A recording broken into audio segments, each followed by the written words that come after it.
Hi friends, आज आपण simple harmonic motion या चॅप्टर मध्ये म्हणजे ऑसिलेशन या चॅप्टरमध्ये एनर्जीचा अभ्यास करूया. व्हर्टिकल स्प्रिंगला आपण व्हर्टिकली असा एक ब्लॉक जोडला आणि त्याला ऑसिलेट केलं तरी ते एस एच एमचं एक्झाम्पल आपण सांगू शकतो. किंवा आपण असा हा हॉरिझॉन्टल स्प्रिंग मास ऑसिलेटरचं जे एक्झाम्पल मागे पाहिलं, हॉरिझॉन्टल ब्लॉकला असं एका साईडला ओढलं आणि सोडून दिलं आणि त्याचं एस एच एम सुरू झालं. या दोन्हीही केसमध्ये हॉरिझॉन्टल सिंपल हार्मोनिक मोशन किंवा व्हर्टिकल सिंपल हार्मोनिक मोशन दोन्ही केसमध्ये आपल्याला सिंपल हार्मोनिक मोशन त्याची एनर्जी त्याचा अभ्यास आपण करू शकतो. ही जी मेन पोझिशन आहे आणि ही राईट साईडची एक्स्ट्रीम पोझिशन आणि ही लेफ्ट साईडची एक्स्ट्रीम पोझिशन, दोन एक्स्ट्रीम पोझिशन्स, आणि तो ब्लॉक असा मीन टू एक्स्ट्रीम पोझिशन तो असा ऑसिलेट होतो. आपण एका स्ट्रेट लाईनवर हे दाखवू शकतो. प्रत्येक वेळेस काय आपण ती स्प्रिंग तो ब्लॉक असा ओढलाय आणि सोडलाय असं त्याचं ऑसिलेशन सुरू झालंय हे दाखवायची काही गरज नाही. अशी एक स्ट्रेट लाईन, त्याचा स्पीड मॅक्झिमम असतो मीन पोझिशनला आणि मिनिमम असतो एक्स्ट्रीम पोझिशनला. मिनिमम म्हणजे किती? 0 असतो. मग आता तुम्ही सांगा, जर समजा आपण त्याची कायनेटिक एनर्जी काढायचं म्हटलं तर कायनेटिक एनर्जी मीन पोझिशनला किती असेल आणि एक्स्ट्रीम पोझिशनला किती असेल? एक्स्ट्रीम पोझिशनला व्हेलॉसिटी 0 म्हटल्यावर कायनेटिक एनर्जी 0 आणि मीन पोझिशनला त्याची कायनेटिक एनर्जी मॅक्सिमम. मीन पोझिशनला हा स्पीड मॅक्झिमम असल्यामुळं तिथं कायनेटिक एनर्जी नक्कीच मॅक्झिमम असणार आणि एक्स्ट्रीम पोझिशनला त्याचा स्पीड 0 असतो त्यामुळं त्याची कायनेटिक एनर्जी 0 होणार. म्हणजे आपल्याला आता कायनेटिक एनर्जीचं एक्सप्रेशन बघायला हरकत नाही आहे. हे पहा, आपल्या नोट्समध्ये 21 नंबरचा प्रश्न आहे, derive an expression for total energy of a particle performing S H M. तर या प्रश्नाचं उत्तरामध्ये सुरुवातीला पोटेन्शियल एनर्जीचं एक्सप्रेशन या ठिकाणी मी दिलेलं आहे आणि नंतर कायनेटिक एनर्जीचं एक्सप्रेशन दिलं आहे आणि त्याच्यानंतर टोटल एनर्जी घेतली आहे.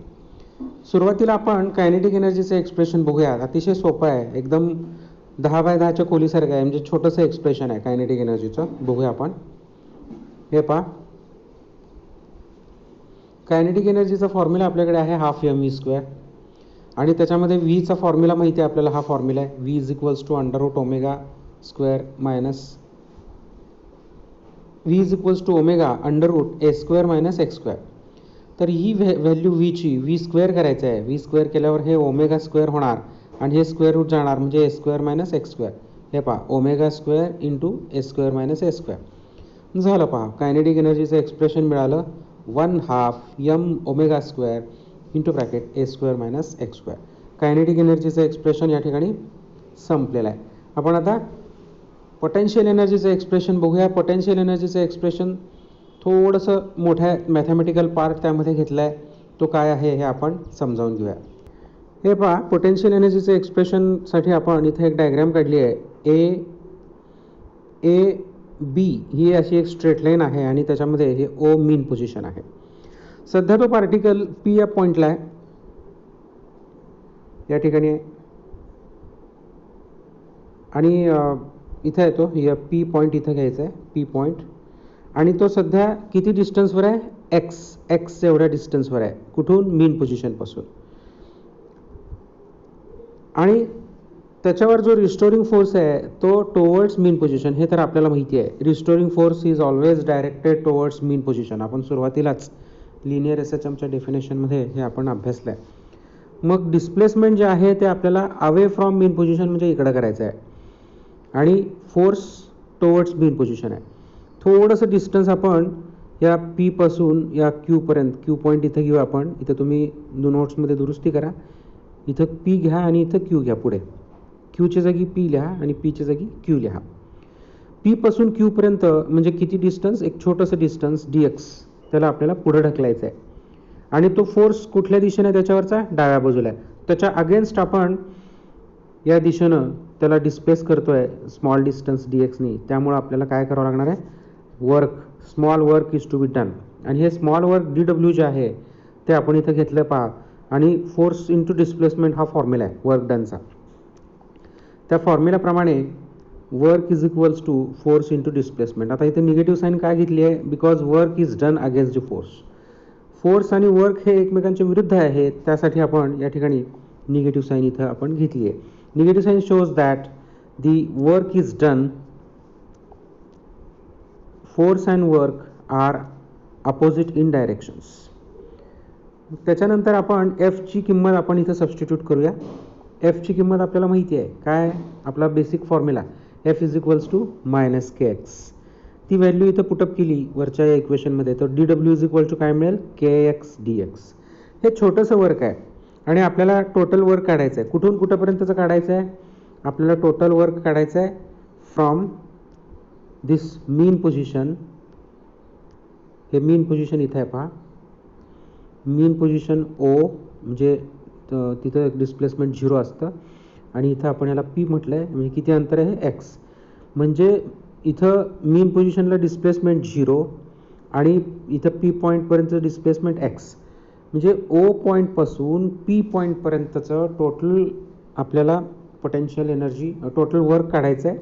त्यासाठी आपण हे जे स्मॉल वर्क जे आपण काढलं, हे स्मॉल वर्क डी डब्ल्यू, त्याला आपण काय करूयात, इंटिग्रेट करूया. आणि W, total work W is equals to integration of D W from 0 to X. आता हे इंटिग्रेशन आपण आता करायचं आहे. त्यामध्ये डी डब्ल्यूची value K X D X घेतली. के कॉन्स्टंट आहे, ते इंटिग्रेशनच्या बाहेर जाणार, त्यामुळं इंटिग्रेशनच्या बाहेर के आणि इंटिग्रेशन एक्स डी एक्स. आता हे एक्स डी एक्स जे आहे याचं इंटिग्रेशन कसं येतं, किती येतं, आपल्याला माहिती आहे इंटिग्रेशनचा फॉर्म्युला. काय फॉर्म्युला आहे, एक्स रेस टू एनचं इंटिग्रेशन काय येतं, X raise to N D X integration is equals to X raise to N plus 1 upon N plus 1.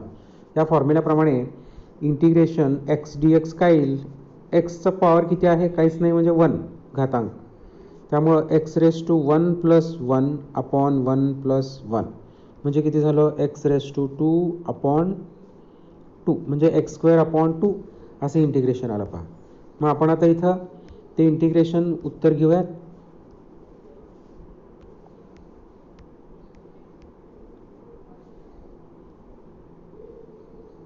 हे पहा, के इंटू एक्स स्क्वेअर अपॉन 2. आता इथं लिमिट्स घेतलेत आपण, limits of integration, upper limit lower limit, ते आत्ता जे आपण घेतलं 0 टू एक्स इंटिग्रेट केलं ना आपण, त्यामुळं ते लिमिट्स आपल्याला इथं घ्यावे लागले 0 टू एक्स.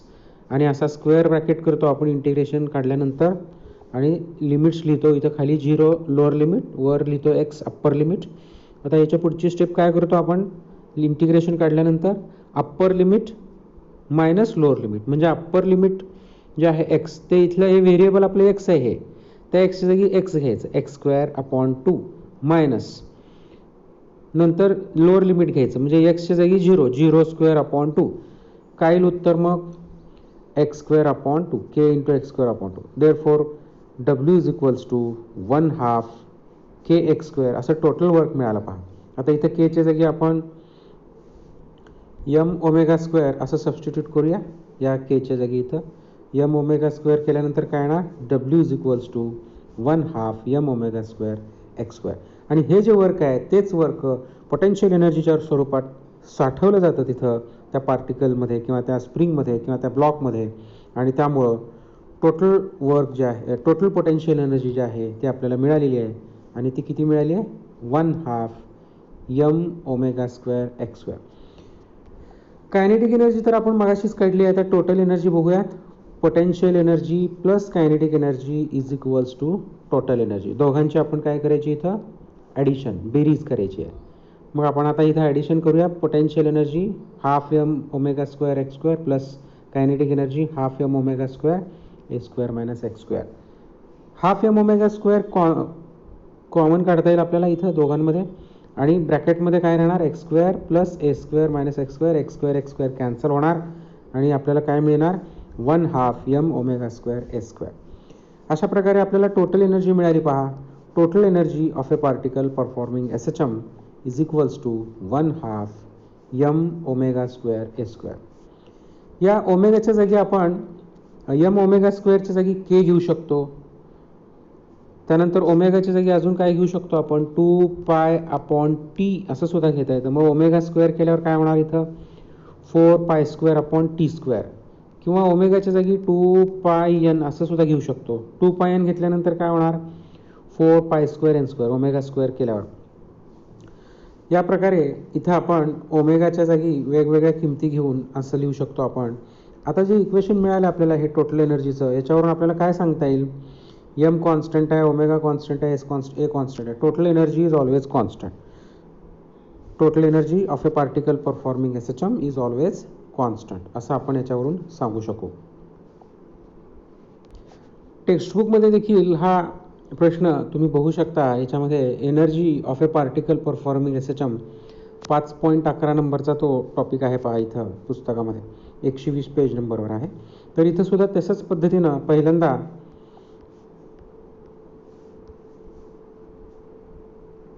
कायनेटिक एनर्जी काढली आहे आणि ती कायनेटिक एनर्जी इथं याप्रमाणे मिळाली आहे पहा, half K into bracket a square minus x square. इथं फक्त ॲडिशनल एक काय केलेलं आहे याने, हाफ एम व्ही स्क्वेअर हा जो फॉर्म्युला आहे कायनेटिक एनर्जीचा, इथं व्हीचा जो फॉर्म्युला आपण काढला होता मागे, v is equals to a omega cos omega T plus phi, तो घेतला आणि त्याचा स्क्वेअर करून a square omega square cos square omega T plus phi, आणि एम ओमेगा स्क्वेअरला इथं के घेतला आणि इथं लिहिलं आहे k a square cos square omega T plus phi. म्हणजे कॉसच्या टर्ममध्ये आणि तो phase angle omega T plus phi त्याच्या टर्म्समध्ये हा फॉर्म्युला इथं लिहिलेला आहे. आणि हा फॉर्म्युला आपला रेग्युलर आहे. हा फॉर्म्युला जरी तुम्ही अभ्यासला तरी सफिशियंट आहे. नंतर इथं पोटेन्शियल एनर्जी काढली आहे पहा. पोटेन्शियल एनर्जी आत्ता आपण जशी काढली त्याचप्रमाणे पोटेन्शियल एनर्जीचा फॉर्म्युला मिळालेला आहे पहा इथं, half m omega square x square, आणि परत इथं एक्सची किंमत मगाशी म्हटल्याप्रमाणे a sine omega T plus phi असं घेतलेलं आहे. इथे एक्सच्या जागी एक्स स्क्वेअर म्हणजे a square sine square omega T plus phi असं होणार. आणि इथं कॉस स्क्वेअर चुकून झालं, इथं पुस्तकामध्ये प्रिंट मिस्टेक आहे. तर इथं तुम्ही या कॉस स्क्वेअरच्या जागी इथं घ्यायचं आहे sine square omega T plus phi. तर अशा प्रकारे पण तुम्ही अभ्यास करताना हाच फॉर्म्युला इथं घ्यायचा आहे, त्याचाच अभ्यास करायचा. नोट्समध्ये जसं दिलं त्याप्रमाणे केलं तरी चालेल. दोघांची बेरीज करून टोटल एनर्जी काढली आहे आणि टोटल एनर्जी या ठिकाणी यांना इथं आपल्याला मिळाली आहे 1/2 एम ओमेगा स्क्वेअर ए स्क्वेअर. आणि याच्यावरून कन्क्लुजन जे काढलं आहे ते कसं काढलं आहे पहा. हे टोटल एनर्जी जी आहे इथं ओमेगाच्या जागी 2πn घेतलेलं आहे, नंतर 2π/t सुद्धा इथं घेतलेलं आहे याप्रमाणे. आणि मग त्यांनी त्याच्यावरून काय कन्क्लुजन काढलं आहे, total energy is directly proportional to पहिल्यांदा मास ऑफ द पार्टिकल, नंतर स्क्वेअर ऑफ ॲम्प्लिट्यूड, हे ए स्क्वेअर आहे ना त्यामुळं, नंतर स्क्वेअर ऑफ फ्रिक्वेन्सी म्हणजे इथं एन स्क्वेअर आहे पहा त्यामुळे, त्याच्यानंतर फोर्स कॉन्स्टंट के म्हणजे एम ओमेगा स्क्वेअर ते सुद्धा तिथं आपण घेऊ शकतो. Inversely proportional to square of period, हे टी स्क्वेअर डिनॉमिनेटरमध्ये आहे त्यामुळे inversely proportional to T square असं आपण या ठिकाणी घेऊ शकतो. So this is the topic of energy of a particle performing SHM. Notes मध्ये तुमच्या नोटबुकमध्ये हे सगळ्या नोट्स लिहून काढा, अभ्यास करा. काही शंका असेल तर मला विचारू शकता. Okay, thank you.